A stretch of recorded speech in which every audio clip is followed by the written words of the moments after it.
ఇక్కడున్న జనాల కంటే ఈ పోలీసు వాళ్ళ బందోబస్తునే ఎక్కువ ఉన్నది. ఇక్కడ చనిపోయి అమ్మాయి 24 గంటలు అవుతుందా, నిన్న చనిపోయింది.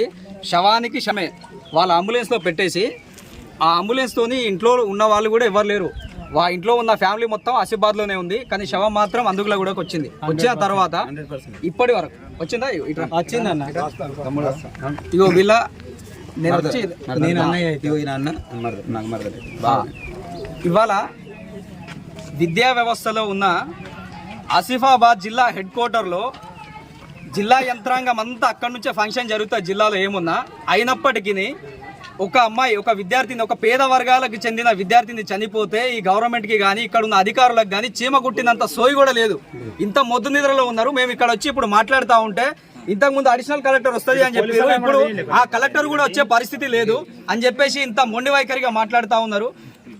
ఈ కుటుంబానికి గనక అధికారులు స్పందించకపోతే మేము ఇక్కడ నుంచి డైరెక్ట్ కలెక్టరేట్కి వచ్చే కార్యక్రమం పెట్టుకున్నాం. కాబట్టి ఎవరున్నా, యంత్రాంగం ఎవరున్నా కానీ మీరు స్పందించని క్షణంలో మేము ఈ ఏదైతే ఆసిఫాబాద్ కలెక్టరేట్ ఉందో మేము కలెక్టరేట్కి రావడానికి సిద్ధంగా ఉన్నామని చెప్పేసి ఇగో ఈ కనీసం చనిపోయిన కుటుంబాల యొక్క గోసన్న మీకు కనబడాలి. ఆ కనబడకుంటే మీరు మనుషులుగా చనలం లేని మనుషులుగా ఎందుకు? నాకు అర్థం కాదు.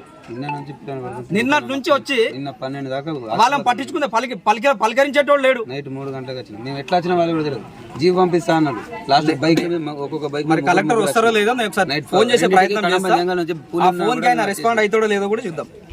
ఏదైనా కానీ కలెక్టర్ వచ్చిన తర్వాత ఏదన్నా మాకు రెస్పాండ్ అయితేనే, లేకుంటే శవాన్ని తీసుకెళ్లేది లేదు. లేకుంటే రిటర్న్ ఆసిఫాబాద్ కలెక్టర్ ఆఫీస్కి వెళ్ళడానికి మేము సిద్ధంగా ఉన్నాం. సైబర్ నేరగాళ్లు కావచ్చు, వాటిని వెంటనే national cyber help line number. Hello sir, నమస్తే సార్. నా పేరు రాంప్రసాద్ సార్. నిన్న ఆసిఫాబాద్లో ఒక అమ్మాయి చనిపోయింది సార్. అమ్మాయి పేరేముండే? వెంకటలక్ష్మి సార్. వెంకటలక్ష్మి చనిపోతే ఆ శవాన్ని నిన్న అక్కడ నుంచి అంబులెన్స్లో ఆ పేరెంట్స్ అక్కడ ఉండగానే పేరెంట్స్ని పోలీసు వాళ్ళందరూ కూడా సైడ్కి జరిపేసి అంబులెన్స్లో పెట్టేసి శవాన్ని ఇక్కడ తీసుకొచ్చిండ్రు. ఆ శవం దగ్గర కూడా పాపం వాళ్ళకి కనీసం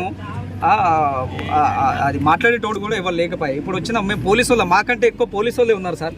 మరి విద్యా వ్యవస్థలో చనిపోయిన అమ్మాయికి, ఆ కుటుంబానికి ఏమన్నా న్యాయం జరుగుతుందా జరగదా అని చెప్పేసి మేము ఇంతసేపు పొద్దుగాల నుంచి ఇక్కడ ఉన్నా కానీ ఎవరు పట్టించుకుంటలేరు. అందుకని మీకు కాల్ చేసి ఉన్నా సార్ నేను.